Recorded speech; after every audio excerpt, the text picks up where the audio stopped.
So the last part of chapter 8 laid out the opportunities that are arising for minority women entrepreneurs. And one of the coolest ones that the book laid out that I would have never realized is that um, women prevalence in society can be an indicator of civic health.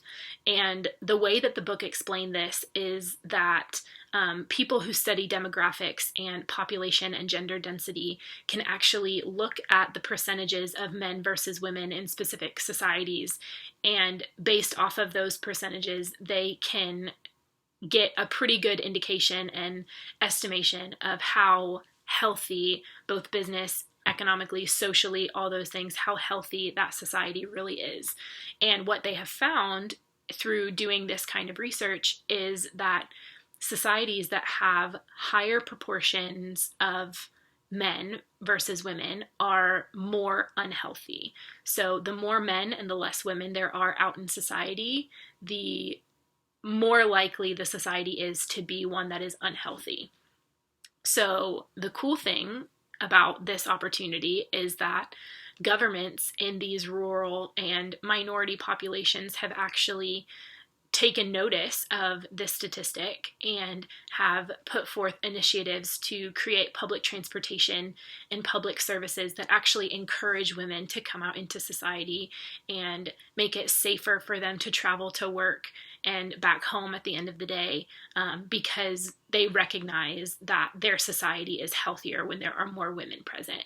So that's just a really cool opportunity for women to be heard in their societies and to be seen, now that they're being given the opportunity to travel to and from work safely, and to increase the health of their overall society.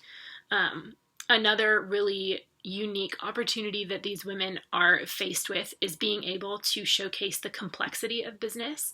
The book talked about the idea that business is inherently complex, but it is not necessarily complicated, and that women have the ability to show this complexity through their ability to be ethical and morally sound and provide social good and make a profit while still being good moms and good wives and good sisters and daughters.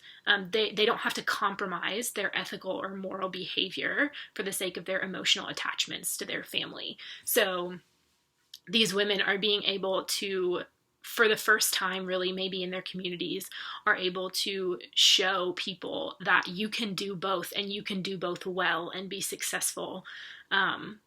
And a lot of that drives these women. They want to be able to show that they can stand up for themselves, that they can be the mom that they need to be at home, but they can also be the businesswoman that they need to be at work. So they're getting this chance to kind of guide the future of business for the long run, to point towards more humanistic and socially conscious goals rather than being focused just on profit, which is for so many years is what we have been doing and what these minority populations have been doing. They have kind of taken ethics out of it and split it into two. You're either ethical or you make a profit. And these women are showing that no, the two can coexist and they can both be successful. And you don't have to compromise one for the other. So those are just some really cool opportunities facing these women. Obviously, they have the opportunity to showcase so much and to make such good headway in the business world for other minority women that are coming up after them. And one video that I actually found that kind of showcases a organization based in America, but it is specifically for minority women in America, but also out in the rest of the world. They are helping to give these women the skills that they need to be able to be good business women. And it's called the Academy for Women Entrepreneurs. And I linked the YouTube URL at the bottom of this slide. So if you guys want to check out that video, it's a pretty cool organization. I think that they're doing really awesome things in the face of a lot of these challenges that these women are facing in their communities. It's about a 2.5 minute video, so it shouldn't take you long to watch.